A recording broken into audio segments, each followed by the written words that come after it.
Okay, hey, it's Brent Leary, still in Vegas. Still very glad to be inside because it's about 101 degrees right now.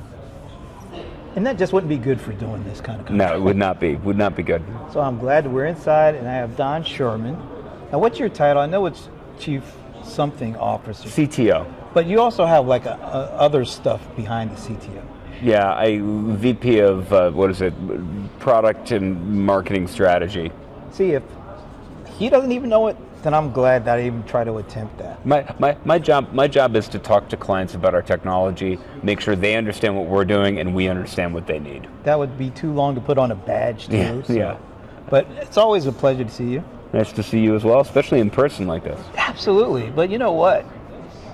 I guess it's years ago, you were emceeing these things. Yes. And did you like pass the baton on? Is that what's happening? We kind of passed the baton. We've got I think Matt and Steph are kicking butt this year. Joe and Matt kicked butt last year. We've got really great, smart people at Pega, and I think this is a great opportunity to showcase all of them. People get to hear plenty from me. That's a good way to explain. But we still miss you. Yeah. I'll be up tomorrow. Okay, that's right. We'll talk a bit about that a little bit. So let's get the important things out of the way. The Celtics won 2-0, so there we go. Got that out of the way. Now, more importantly, I was just talking to, Simon. Okay. And James. He actually kind of crashed. We weren't expecting. We're glad to see James here. Yeah. But we were talking about all the Gen AI stuff, a little bit about how you guys have categorized it. So you've got like AI decisioning, AI productivity, AI transformation. Yep. And how that I like that approach. After going to conferences for about a year and a half and everything's been about Gen AI, what I liked is it was not just, hey, we got Gen AI, but you actually put it in the context. The whole keynote and everything I've heard so far has been in the context of what you guys were already strong at. We were talking about that with the Allen Q&A about the layer cake. Yep. And of course the layer cake band one. That's right. Put that in there. But the middle out. Yep. All the things that you guys have been talking about, but now it's kind of enhanced. That's right. With Gen AI versus making Gen AI the spotlight. Talk a little bit about why it was important to kind of do it that way, where so many other vendors they're just leading with Gen AI and it doesn't really have the context of what they were doing before. Well, because I think, look, I think we just did this study. There's no question that people believe that Gen AI is exciting, right? I think 74% of the people we talked to said that they believed it was going to transform their business, which is great. So I think people get it, but we've got to, in order for that to actually happen, we've actually got to get to the next level of detail. We've got to actually be able to have a conversation beyond the, hey, this Gen AI stuff is cool, play with ChatGPT, to, okay, where and how do I apply this in my business? How do I do it in a way that's safe and predictable and drives real value? Right. And where is the opportunity that I can actually use this to accelerate some of the things that I've been trying to do in my business for a long time, whether that's digital transformation or legacy modernization or rethinking customer experiences. So what we've tried to do is make sure that we're not just talking about Gen AI, but getting down to what are the real pragmatic ways you can use it. And I do really think it's important that people not think about AI as this big blob, right? But actually think of it as AIs. And there are multiple different approaches and ways you need to use it. And depending on the problem you're trying to solve and the kind of data you have available and the regulatory constrictions under which you're operating, you're going to take different AI style approaches to doing it. And so we want to help our clients get to that level of detail, because that's actually where the road mapping happens. That's where the actual planning happens, and that's where you actually get to some results. I love the ambiance. We got people moving around. Yeah, moving around. It's lots great. of stuff. We've got a little ping pong. Ping pong going on. I'm sure Alan will be on that table later tonight. I can't wait. Yeah. I'd like to see that. But before we get to all that, a lot of the things that have been the focus around so far the last, I guess this is the first full day of the conference.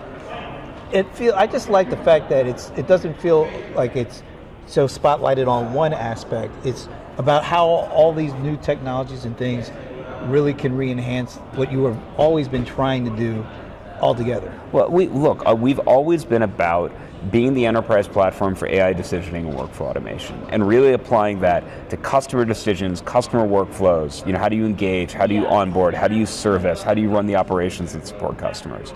And from our view, AI is just a way to drive into that and make that better, make that more effective, maybe deliver it with an acceleration, maybe open people's minds to kind of new ways of thinking or new ways of doing things, and weaving it through the things that we actually want our clients to do. Because at the end of the day, our clients don't want to implement Gen AI. That's not their goal.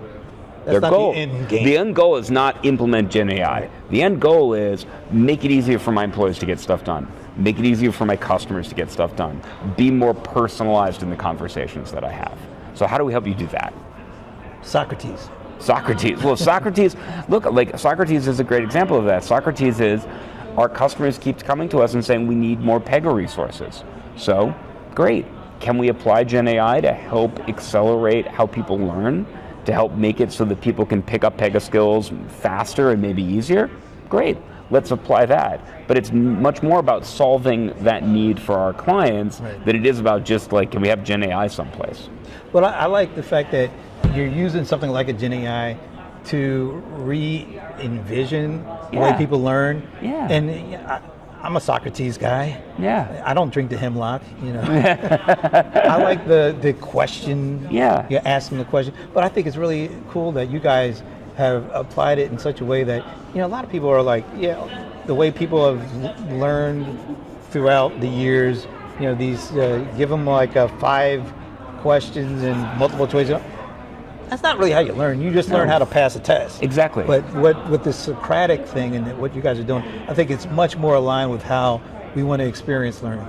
I think it is, and what I think Gen AI allows us to do is take a form of learning that we always knew worked, right? The best thing was get a good teacher, have them ask you really probing questions, and tailor their conversation to what you need to learn, right? Well, that was great, but it was really hard to do that at scale. Right? Well, if Gen AI gives us the power to do that at scale, let's do it. I also like when Karam said that, Alexander, or I guess he said Al the Great. Al the Great. He had a teacher. His teacher was Aristotle. That was useful. Kind of nice teacher to have. Yeah. All right, so we talked a little bit about Socrates. Can you talk a little bit about Blueprint? A little bit. I can talk a lot about Blueprint. Look, I think one of the things that we want to help our clients do is think about how they can use AI to drive transformation in their business. And again, you come back to the core, what do? We help drive those workflows that drive customers. And in our experience, one of the sometimes hardest parts of doing any kind of workflow project is getting everybody to agree on what the workflow needs to look like. Like, I've been on projects where we'll spend 6-9 weeks trying to get everybody in the room, drawing. And if you're not careful, you can end up building a workflow that's almost exactly the same process you have today, just in a new system, but it's still broken, it still falls into the old traps. So if we can, though, use Gen AI, and in combination with the best practices we know, the best practices our partners know, maybe information we can start pulling out of some of the legacy environments our clients have, and use Gen AI to synthesize that together and recommend, hey, here's what an optimal workflow for, whether it's loan origination like Karim showed this morning, or even I think he showed mud management for oil and gas at one point, right? But recommend this is what an optimal workflow would look like. And now that's a starting point. Now go and tweak it, add it. But now all of a sudden I've totally flipped that conversation. And it's not 8 weeks of arguing only to repave the cow path. It's, I've already shifted your perspective to what could be possible and accelerated your journey to get there. And that's where I think there's just this huge power of AI to drive a new level of creativity, innovation, and that's where transformation comes from. I love that, because I think most people, when they think of, well, I shouldn't say most people, but generally speaking, when Gen AI first came out, the focus is on, I could tell it to create orange giraffes. Right. Well, yeah, that's nice and all that. But the innovation from what you just said, that's where I think we want to see.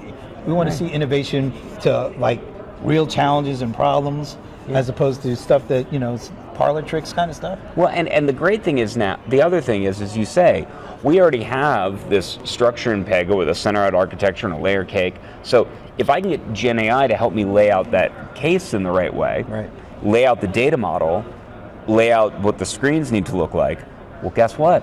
I now can, in one click, import that into Pega, and now it's not just an idea, it's an app. Right. It's well on its way to a solution, and that's taking and figuring out ways to make this stuff really pragmatic.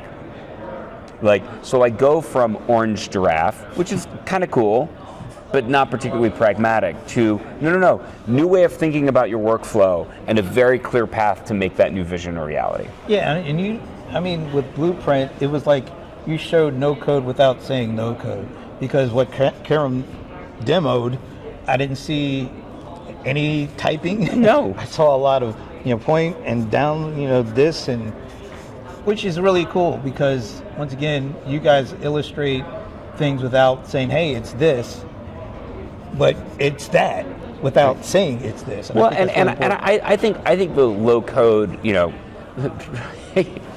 I believe Pega was low code before low code term existed. I'm sure eventually the low code term will fall out of prominence, and we will still be letting people build processes without writing any code.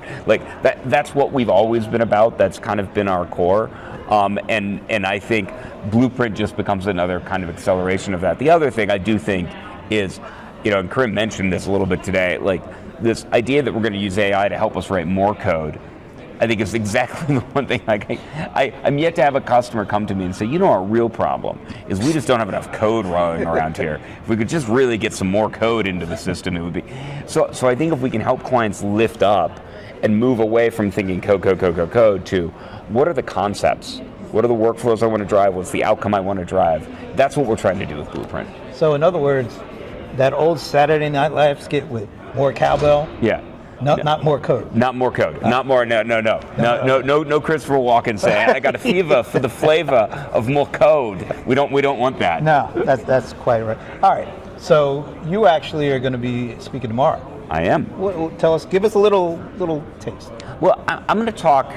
I think I'm going to have a little fun with the idea of what does the future of AI look like, and my spoiler alert is anybody who tells you they think they know what it looks like is making it up, because right now it's a hallucination. Yeah, it's a hallucination. That's right, because the technology is moving so quickly, right? And so I think what we instead need to do is build into an innovation mindset that is really built on rapid change, listening very intently and paying attention to what's happening so we can respond to it, and thinking about and understanding, as you said, whether it's for Pega as a company or our clients as businesses, what's our core? What do we do? We heard from the VA this morning, right? Yeah, that was great. Talk about an organization just with an amazing mission. Our mission is to take care of the people who gave their lives to our country or dedicated their lives to our country. Great. That's our core. Now, how can I take some of this automation, AI, how can I help make that better? Right? Not for AI's sake, but for the sake of that mission that is what we as an organization stand for. And so we're going to talk a little bit about how you do that. All right, so for people, when they leave, when Pegaworld is over, they're going back home. Yep. Hopefully it is in 100-degree weather back home it is. Yeah. What do you want them to take away and start as soon as they get home?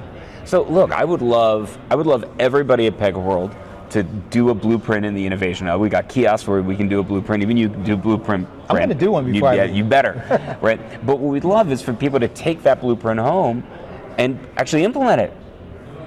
So it's not just a parlor trick. It's not just a parlor trick. It's go take that, go sit down with your team, get tweak the workflow to like it, and then go implement it. If I just do simple back of math and everybody in this conference took home one blueprint, there'll be billions of dollars of value for their organizations, right? So let's do that. By the way, during the Q&A with Alan, in the middle of the Q&A, he got a notification saying one of the customers just did a new blueprint. Yeah. So if everybody did what you just said, he would never be able to sleep. That's right, Alan. You know what? This is great. Let's get Alan pinged so frequently. I think he would love that. I think he probably would too. Don, it's always a pleasure speaking with you. Always a pleasure. Go Celtics. Oh my God. Before we end, Paul Greenberg couldn't be here. Yeah. Why don't you send him a message? Hey Paul, I hope you're doing well. We do miss you. I was hoping for a Paul Greenberg hug, but we're thinking about you. Be well. Go Celtics. I always has to end with that. Thanks anyway.